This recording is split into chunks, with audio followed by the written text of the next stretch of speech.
80-20 rule is one of the best things that has come out of certain conversations when it comes to relationships.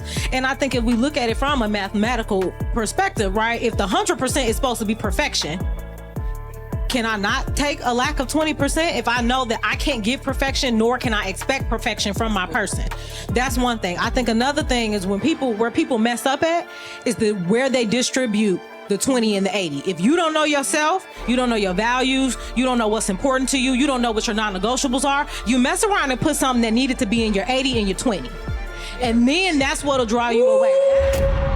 What's going on? What's going on? It's your boy Ace Metaphor, and this is the Tonight's Conversation podcast, the summer series, live from Chicago. Make some noise! What's your name? What's your question? My name Tay. I want you guys to speak to the notion of your mate could only be 80% of what you need, 20% of what you may not have. Ooh. Do you think having 80% of what you need is enough in a relationship? And we had to start doing math. Hold on. I know I did it in my head. I said, so that's carried at 3. It's been a long day of flying. Work with me for a second. Okay. 80% of what you need and 20% of what you want. No, we speaking to, okay, let's frame it this way. We're speaking to, you know how some people will leave a relationship or be tipped into to chase that 20% of what they're not getting from their partner.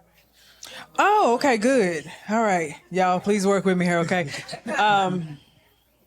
Do I have permission to come from a different standpoint? I don't know if you're a believer, but I'm a believer. And I fully understand that God gives us somebody who is not going to meet every single condition that we have.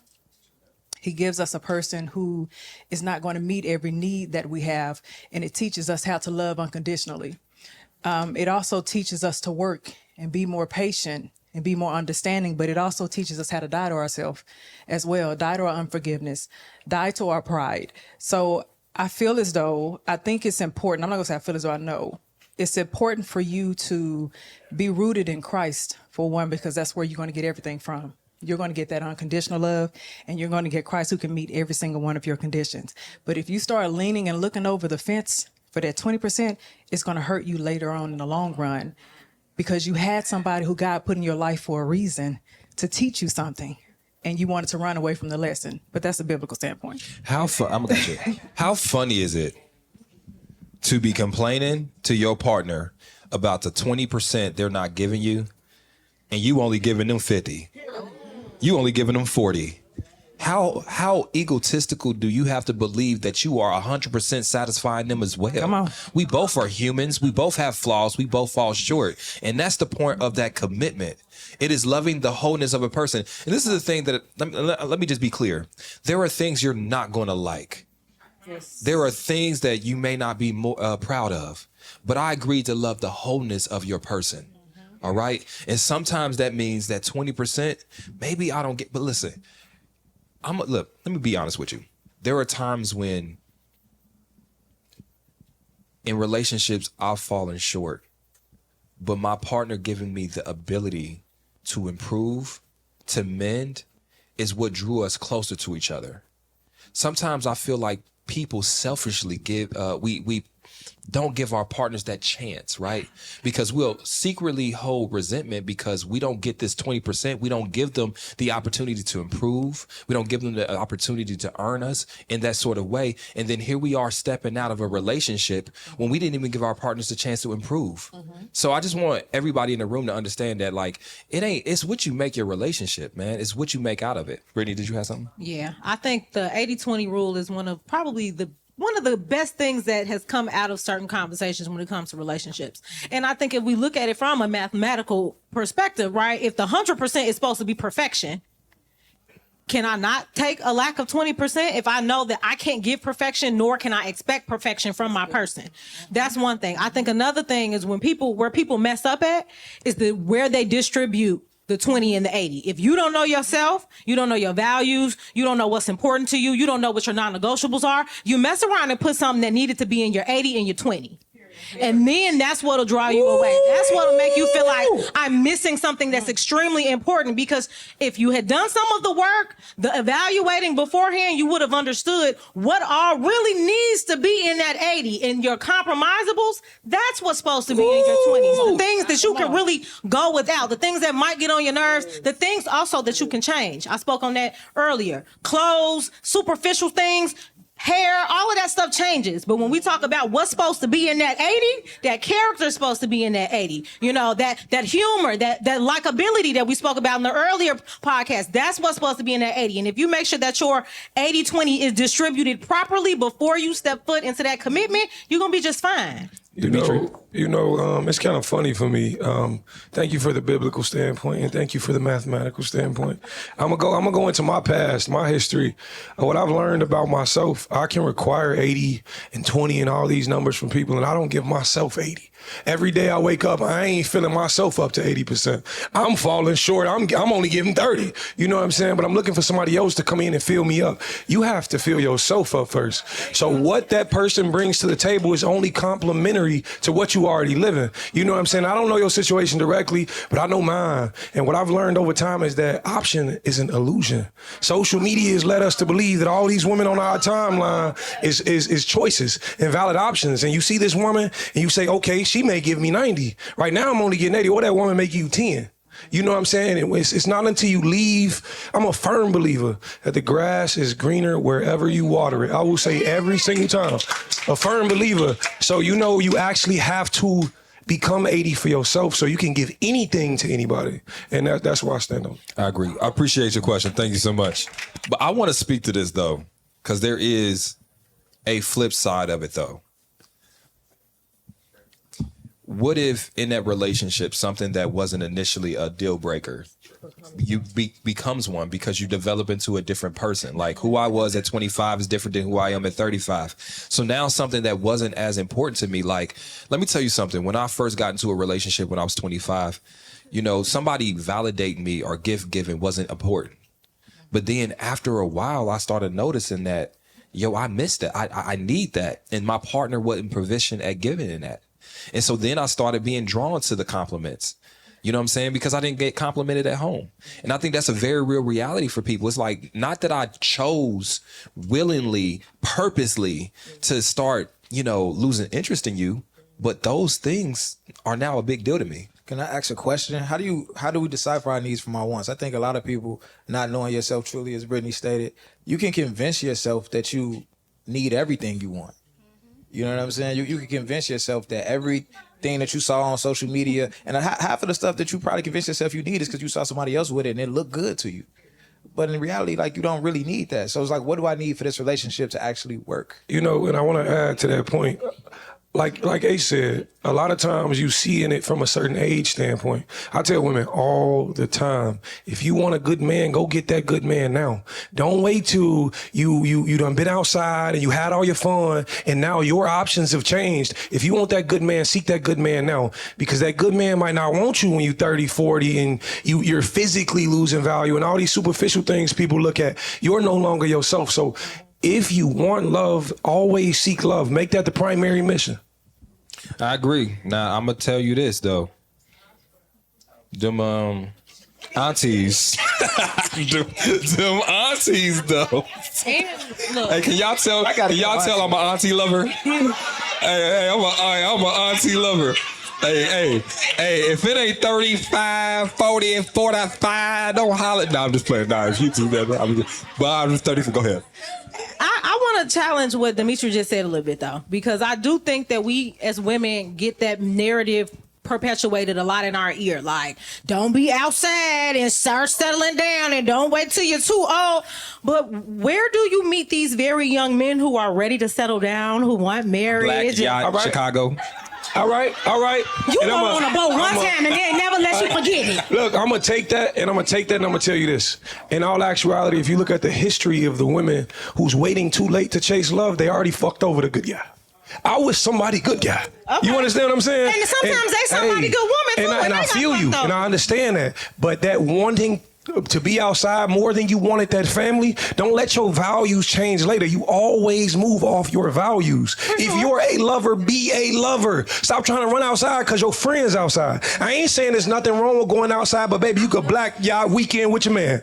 Right, but again, the men have to want to be in relationships. Hey, baby, some of us do. Some of us do. Right, so me and you, we can't speak from personal perspectives, but I will say that there are, when we have that discussion about like, it's like we're going with the assumption that women are out here just wanting to be single when women are the ones who are programmed to be in relationship from a very young age, but it's the men who are not programmed that way. So we have a major disconnect when it comes to age and where we are. So can I say this? And I know Kitty may have a point. I see both sides of it. I'm gonna say one thing. There are so many men that do want love and relationship, and they want it seriously. But I feel like there's so many more men that act like those other men, and they persuade women to give years of their lives chasing an empty dream that is never coming.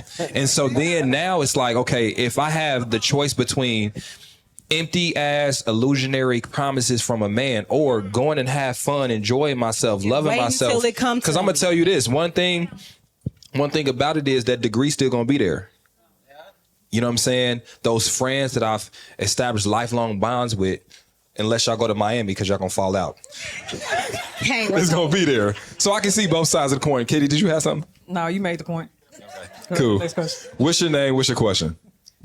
My name is Taisha. Hi. So I got more of like a statement I would like for all of you to kind of answer if that's possible. So, what's the human experience with another human? Example I got on here is peaks and valleys, hall pass, or can I tell you my thoughts? So, Hall pass. oh, It's not cheating if it's a pass though, right?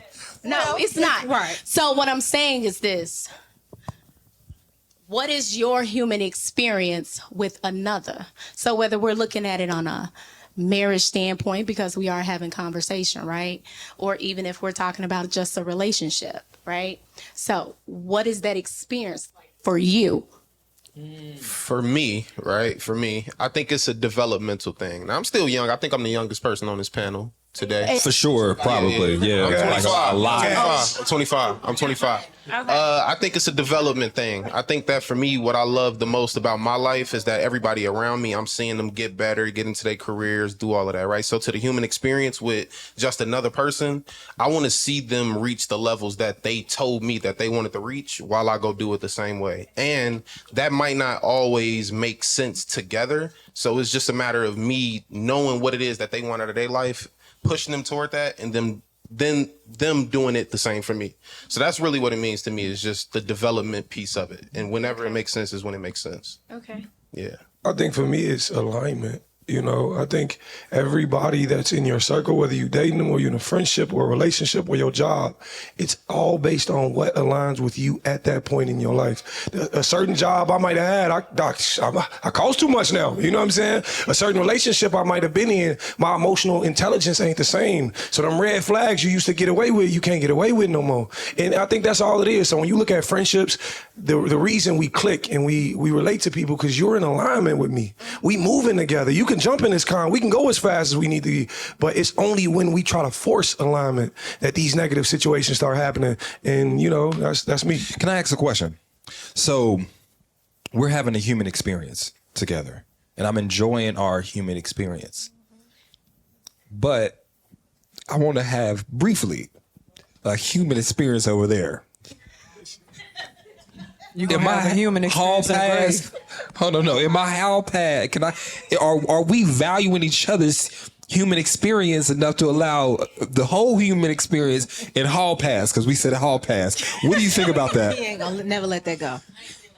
Okay, so right, I again, sometimes this goes back to monogamy versus non-monogamy, knowing yourself, right? But also, I think working with couples, one thing I've come to understand that a lot of couples do not have is transparency, right? And I think when you have a transparency, which is different than honesty, transparency to me is like a combination of honesty and vulnerability. It's like there are no secrets here. There are no there are no covers over our eyes. We're going to see each other as each other is very clearly, right? Like that means we might have to create a space in which like nothing is off limits. And I want that level of transparency with my partner. Me too. So we can be able to say, because my thing is, I'd rather, and again, I know that sometimes this goes against the traditional mindset of around marriage and relationships, but I'd rather you ask for permission than to ask for forgiveness. I'd rather us be able to talk about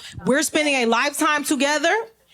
Sometimes, and what people won't admit is that fidelity really not that valuable to them as much as they think they are. If a man say, I'm taking care of you, I'm doing X, Y, Z, go have fun, whatever, she may be like, all right, like, you know what I mean? But sometimes, again, people be so scared to have those conversations.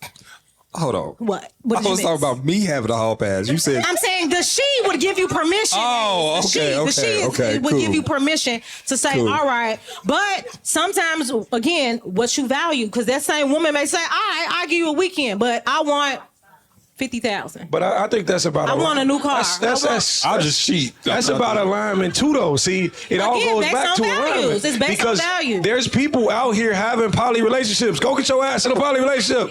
I'm not walking up to my woman asking some dumbass question like, "Hey, baby, can I just please go have her for a few minutes?" Like I ain't doing it, but you know, if shit, just go find somebody. What if he said, "I'm just gonna put the tip in"? Hey, so now you're just No, I'm just. Oh man, slap his ass. We come on, y'all. Damn, no. So not at all. Where's our next question? Y'all see how hard he was stuck on hall pass? He knew we was gonna get that. Question number 3. The hall ain't got that much room. Cause listen, y'all. You say the hall of a crowd. When y'all cheat, y'all be like, I'm so small and tiny. He's so big and tall.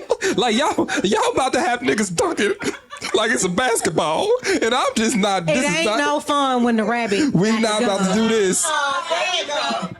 Pop out with Stephon Diggs. So bad. I mean, no offense. She had the little man getting the same braided hairstyle and stuff. I said, now we crossing the fucking line. You go low, I'll take it to hell.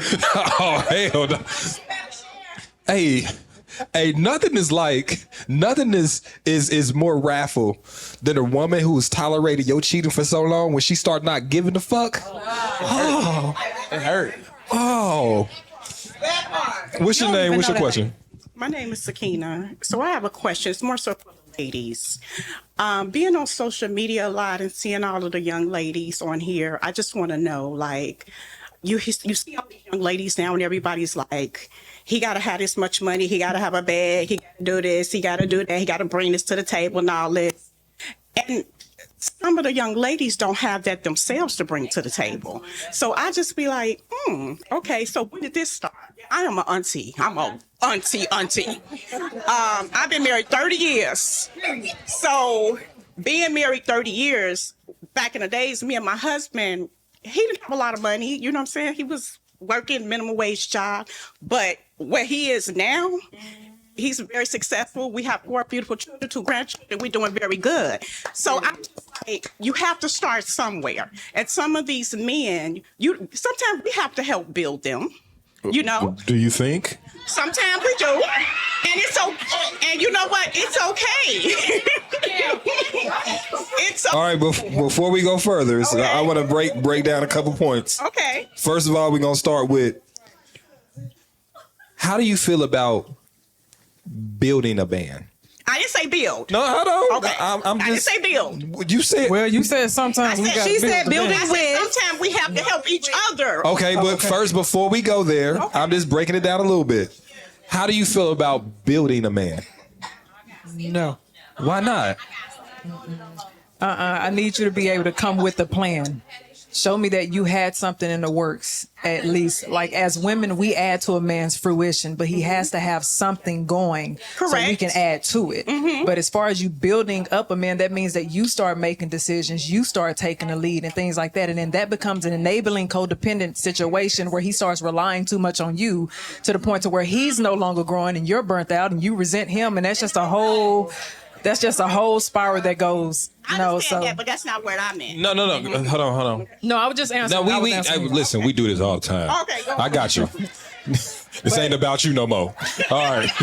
And you know what I will say is, I agree with that. And I always say, like, the danger a lot of women feel or encounter is when you think your multiplication factor fits any situation.